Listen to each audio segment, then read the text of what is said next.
Hello everyone. आज हम class 9 geography के चैप्टर नंबर 2 को जानेंगे, देखेंगे। इसमें हमें बताया गया है कि इंडिया का जो लैंड फॉर्म है वो किस तरह से विभिन्नताओं से भरा हुआ है। आपने अब तक ये तो जान ही लिया होगा कि इंडिया एक बहुत विशाल देश है और इसकी धरती का स्वरूप विभिन्नताओं वाला है।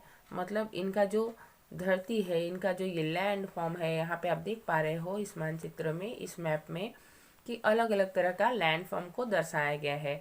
जैसे कि यहाँ आप देख रहे हो डिजर्ट है, तो यहाँ पे कुछ अलग तरह का है, इधर कुछ अलग तरह का है। ये सब जो कलर है वो अलग अलग तरह के लैंड फॉर्म को दर्शा रहे हैं।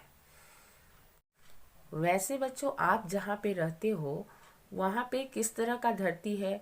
अगर आप मैदानी क्षेत्र में रहते हो तो आप जानते होंगे कि आपके आसपास बहुत ही लंबा चौड़ा मैदानी भाग दिखता होगा जहाँ पे लोग खेती वगैरह करते होंगे। तो ये मैदानी क्षेत्र है। उसी के जस्ट अपोजिट जो लोग पहाड़ी क्षेत्र में रहते हैं तो वहाँ ऊंचे ऊंचे पर्वत दिखते होंगे, घाटियाँ दिखती होंगी। वहाँ का धरती जो है वो बहुत रफ होगा। तो इस तरह से अलग अलग तरह का फॉर्म पाया जाता है इंडिया में धरती का। ऐसे अगर हम देखें तो धरती का जितना मेजर संरचना है, जितना मेजर फॉर्म है, वो सब इंडिया में पाया जाता है।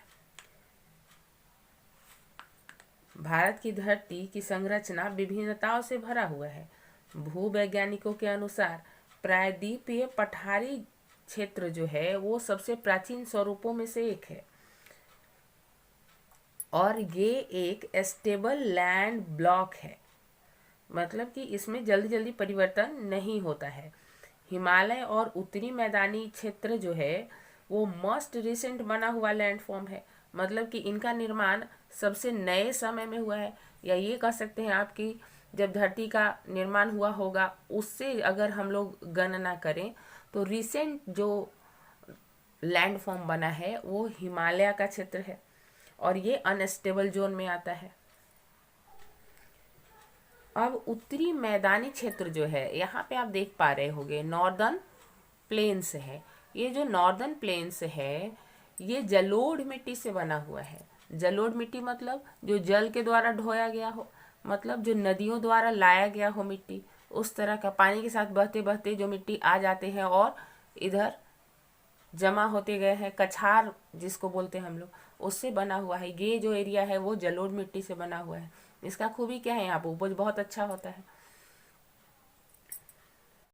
इसी तरह से हम देखें तो यहाँ देखिए ये जो प्लेट्यू का एरिया है, पेनिसुलर प्लेट्यू, ये कैसे बना हुआ है? अग्निमय पत्थर से बना हुआ है। ठीक है, ये अग्निमय पत्थर से बना हुआ है। तो आइए आगे हम जानते हैं कि जो लैंड फॉर्म है उसके हिसाब से हम इंडिया के जो धरती है इसको कितने भाग में डिवाइड कर सकते हैं, स्वरूप के हिसाब से इन्हें कितने भाग में बांटा जा सकता है।